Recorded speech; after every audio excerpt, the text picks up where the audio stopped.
Hi everybody, I'm Cassandra from Crafty After, and welcome to another video. Now today friends, I have got a few things to share with you. It's been a fun week, but honestly I say that every week. So my whole year so far has just been about trying things I wouldn't normally do, just making whatever takes my fancy. So I don't really plan anything ahead. I don't have, well, I've got a massive list of things I want to do, and that list of crochet items is ever expanding. And then in between, as if I have the world of time, which and I know many of you do not have. I mean, we all wish we had more hours in a day. But as if, you know, it's as if my brain is thinking, I've got spare time somewhere, because I am expanding my little crafting endeavors as well. But I will get to that in a few moments. Let me start off first by showing you my projects that I've completed for the hashtag Coco's Crochet Cal that I'm participating in. It's hosted by my friend Litsa over at Coco's Crochet. She has the 6-month crochet along taking place at the moment. I think we're on project 7 currently. And every 2 weeks she draws a different small project from a little basket, and then we have 2 weeks to make that project. Now I will link her video down below so that you can see what the Cal is all about. You're more than welcome to still just jump in, take part. The reason I'm taking part, now I don't do markets, so a lot of the items is really suitable if you do markets, crochet type markets. I do it because I am primarily an amigurumi maker and I don't do markets. So the project that Litsa has in this Cal are things that I usually wouldn't make. And I will show you the 2 examples that I made like yesterday. I made the one, and then for the previous week number 6 or make number 6. It's projects that I wouldn't normally do, and that is why I'm taking part, just to sort of get out of my comfort zone a little bit and try my hand at something different. Now, project number 6 was an eyeglasses or a sunglasses case, and I made one using Hobby Rainbow Cotton 86, and this is the cute little glasses case that I crocheted. A very simple pattern. I will link it down below because I can't remember who the pattern is by, but I mean, from the pictures you'll be actually, I bought the pattern, but I mean you can easily recreate something similar. Now it does come with 3 different types of flowers that you can put on the front of your glasses case. It does come with a little stem and a little leaf that I didn't want to put on because I really like the look of it like this. Then it has like a tiny little loop on the front, a longer loop at the back, and then you can just, you know, pull your loop through and you have a little closure that also doubles as a little loop where you can maybe just hang it on a bag or hang it, you know, wherever you want. But I really enjoyed making this pattern. It was super quick to do, well, I don't really have reading glasses. I don't wear glasses at the moment. I do have a very cheap pair that I bought from the supermarket, just to sort of when I'm reading books, to take a bit of the strain off my eyes. But probably in the very near future I will have to get my eyes properly tested, because, you know, getting older, what can we say, friends? It is just one of those things. Eventually I will have to wear glasses. But anyway, this was a super fun project to do. Now yesterday Litsa drew project number 7, which was pot holders. Now I don't normally do pot holders. I've done, I think, 1 pot holder somewhere last year from one of like a home crochet book that I purchased, which I really enjoy doing because I love making coasters. Pot holders are basically just slightly bigger coasters. And I found a very cute pattern. It was a free pattern that I found on Pinterest. It then takes you to, I think, a blog, and you can download a PDF, which was really nice. And it was called, I think it's like summer fruits or fruit pot holders. And this was the one I ended up making. So I chose the watermelon. I think there's a lemon slice and a dragon fruit and I don't know what other sorts of variations as part of the pattern. Now a lot of the patterns that I looked at before deciding on this one, you make 2 layers or 3 layers of crochet, either squares or circles, and then you work them together so that it's thick enough for a pot or a pan or something hot to be placed on. What I liked about this one is that it uses, now these things, and it was strange that I happened to have it because we use it a lot. It is a cork pot holder that you get in 3 packs from IKEA. So I happen to have some on hand, which is I think what persuaded me to do the pattern. And then you add this black that you can see here. Now I didn't have a thin enough elastic, so you're actually just supposed to weave a thin elastic strand through your last row so that you can stretch it over this cork base. But I mean, it's going to stand on a table, so you won't actually even see the black. So I liked it because it was only 1 round, really quick make to do. You can do it in a variety of different fruits, which I thought was really cute, especially now for summer. And I'm sure you can get these cork pot holders if you don't have an IKEA wherever you are. I'm sure at most home type stores you'll be able to find something similar. So this one I really enjoyed. So this was project number 7 for hashtag Coco's Crochet Cal 2024, and I will link Litsa's channel down below, as well as her last video, the one of yesterday. She explains really well how the Cal works. I've really been enjoying taking part in this Cal. I know there's a lot of YouTubers who are taking part as well, a lot of you guys as well. You know, if you don't have a YouTube channel, there's many people without YouTube channels taking part, and every 2 weeks I really enjoy seeing what everyone has made. It's really fun. You can also put the hashtag if you post your photo on Instagram. Litsa sees it from there as well, and then you just put the hashtag Coco's Crochet Cal 2024 on your Instagram post. But there you go, project number 6, project number 7. And I'm really looking forward to see in 2 weeks' time what the next project is going to be. Now, I have been online shopping, you guys. I have a slight obsession with crochet. No, not crochet books, Amigurumi books. And there's a ton of books that I don't have. There's also a ton of books coming out throughout this year. So if you go on Amazon, you'll just see a ton of books that you can do on pre-order already. Now, I haven't done any pre-orders, but I have ordered 4 books that looked really interesting, that I've had my eye on for a while. Now, one of the books, and this is the book I made the project from, I was in 2 minds about this book, you guys. And you must tell me if you have this book, if you've made any projects from it. There's a few YouTubers out there who's done sort of book reviews about this book, Sonnet at the Sonnet Silence.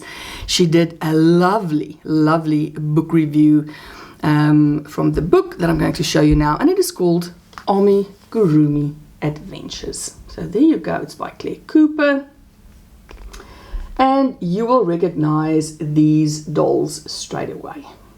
So this is the front of the book. Here's a few of the dolls on the back. And here you can see a few more that you can make. I think this is probably most of the dolls that you'll be able to make from this book. Now, you guys, it's very rare that I buy a book in order to try and convince myself that I like the patterns.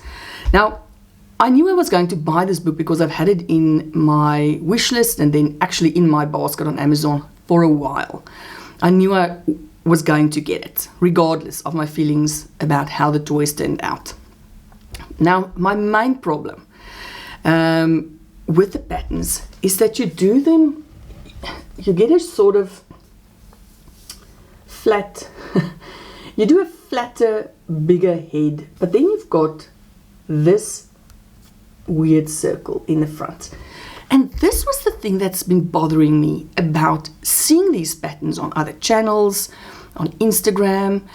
Like, they're really, really cute. I mean, the patterns are adorable. The detail is amazing. I love it. I love every pattern that's in this book. I just hate the head shape. And I don't know if it's a strong, I probably shouldn't say hate. I have a very strong preference towards a regular head shape where you start the circle at the top and work down.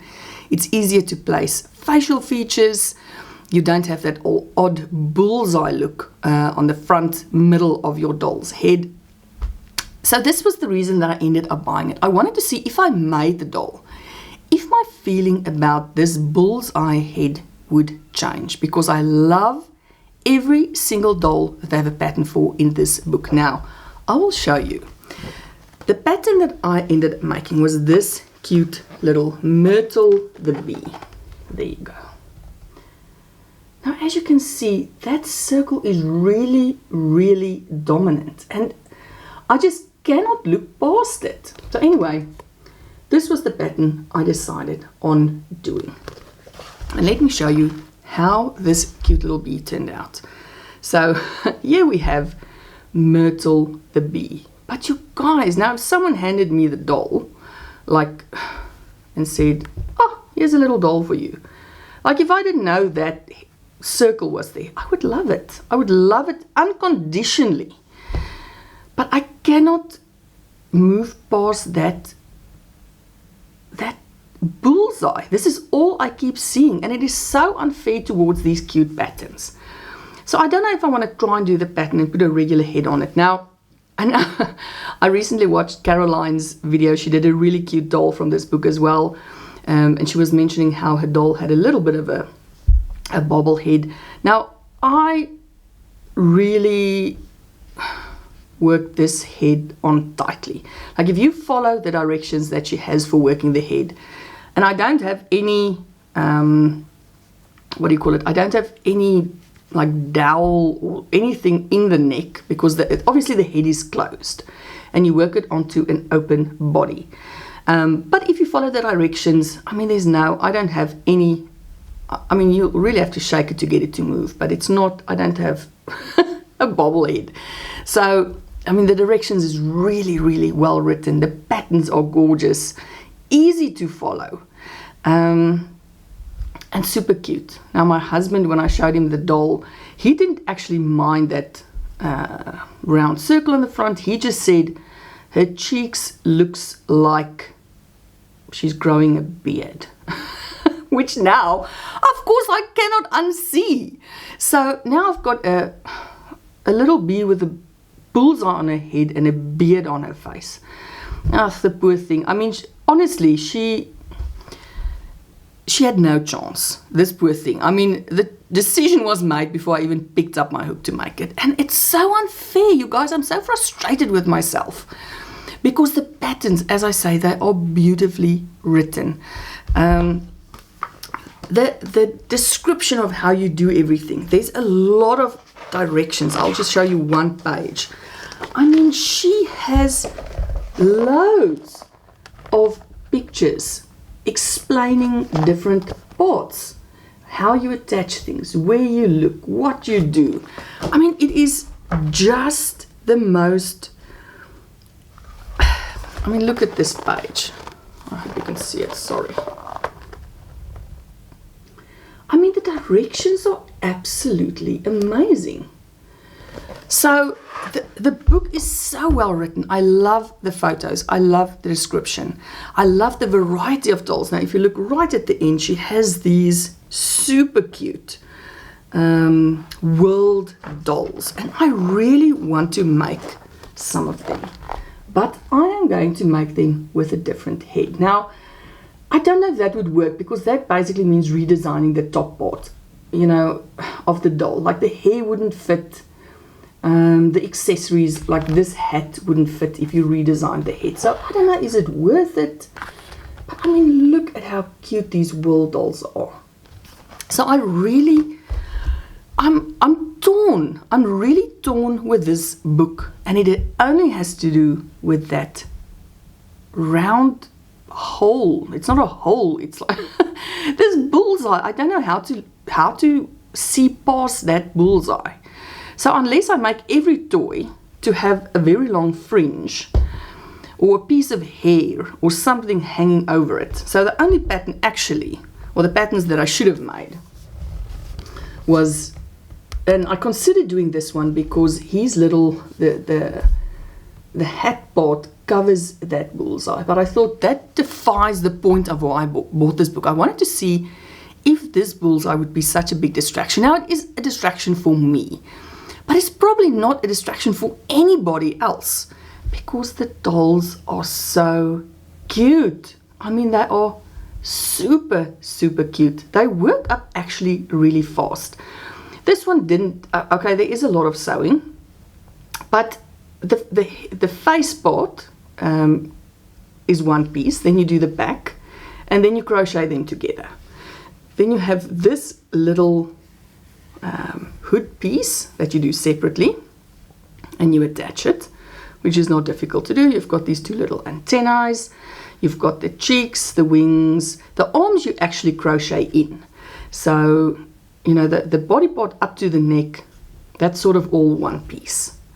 And then you attach the little wings. So none of the parts are difficult. Yes, there's a lot of sewing. The dolls are super cute. They're really good size. This was made with Hobby Rainbow Cotton 8.6 again, 2.5mm hook. It's a really good size. I really like the size of this doll, how she came out. But it's that thing, you guys. I don't know what to do about it. So let me know if you have this book and you've made these dolls. Please let me know your thoughts on it. Like I said, I'm going to link the Sonnet Silence down below. She has a wonderful review of this book and she made several patterns from it. Also go have a look at Caroline's channel and her thoughts on the book. But I would really like to know what you guys think about it. All right. So that was that book. Now the other books I picked up, I haven't made anything from them, but I'm looking forward to trying some patterns. I've got this one. It says My Amigurumi Toys, 16 Amigurumi Patterns to Crochet. I don't think it's a particularly new book. I don't know if it came out last year, but you would have seen this one around. I like this little, you know, the chicken with the little chicks. I really like this bunny. I think the pattern I actually want to make is this cute puppy. So the patterns in here really, really adorable. Let me see if I can quick show you. I mean, these two are so funny. They're like a broccoli and a carrot. I think they're super cute. Anyway, something strange that I've never mentioned before, you guys. I don't like making food, which is why I don't really have a lot of the very cute food crochet books that's out there. So, you know, there's Crochet Cafe and all those sorts of beautiful books out there, which I always skip over because I don't particularly like making food. I think the most food items I've made has been donuts. Yeah, it's interesting. So maybe I will do Kenneth, Garrett, and Benjamin Broccoli. I think they're very cute. This is this little pattern with the chicken and the little chicks. Really cute. So again, this one, I cannot tell you anything about the patterns, how they are written. But I will let you know as soon as I make one. But I think this little dog has been calling to me, so I think I might just make him very, very soon. Then I bought the following Amigurumi People, 16 Wonderful Characters to Crochet, Mei Li Lee of Amigurumi. This one you would have seen as well. I think Elise from Elise Rose Crochet, I think she did one of these little dolls on her channel, I think not too long ago, if I'm not mistaken. Very cute. And it's all little different types of people. So let me show you. I like this one with her little granny square bag. Very cute. Now, I'm not a big doll maker. I have done a few dolls actually recently.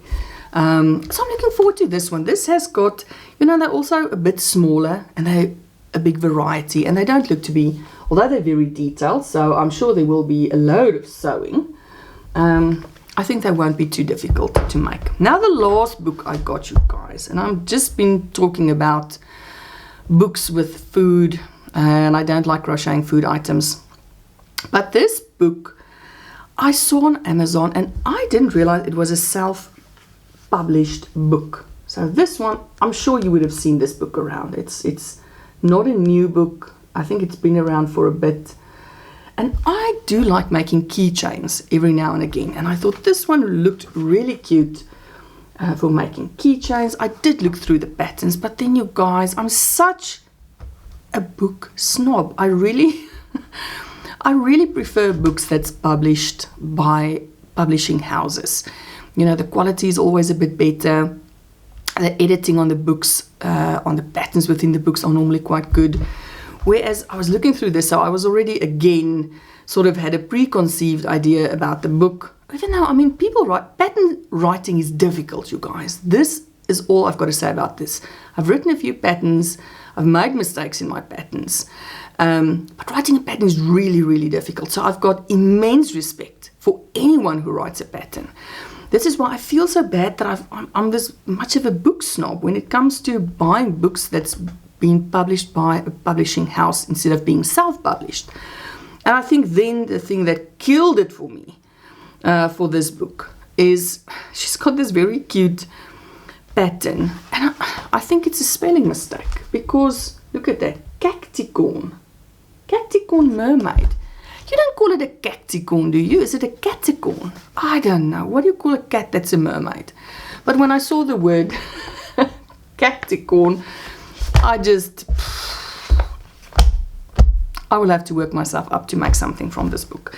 But the patterns, they seem fairly easy. I mean, there's no, you know, I mean, they're little round balls. Let me show you a picture.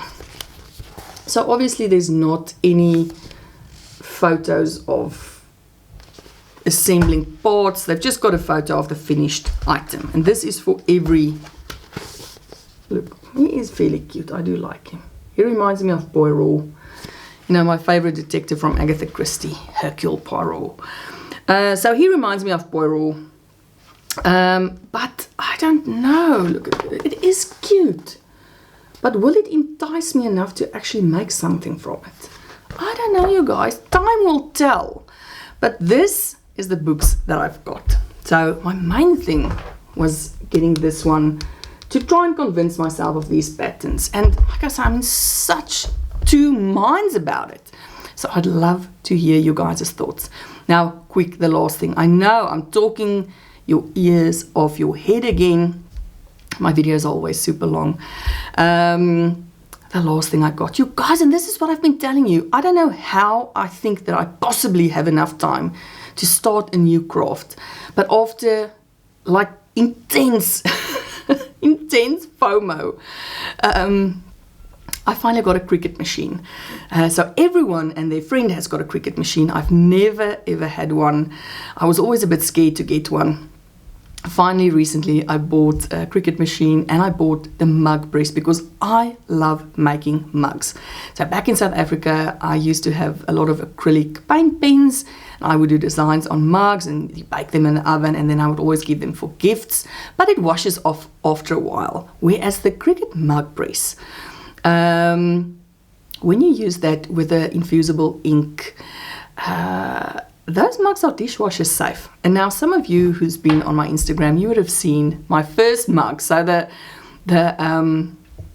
my Cricut arrived on Thursday, very, very late. The delivery was like 11 o'clock at night, which is ridiculous. But Friday, I made my first mug. I loved it. So I can see many, many more mugs in my future. I absolutely loved working with this machine.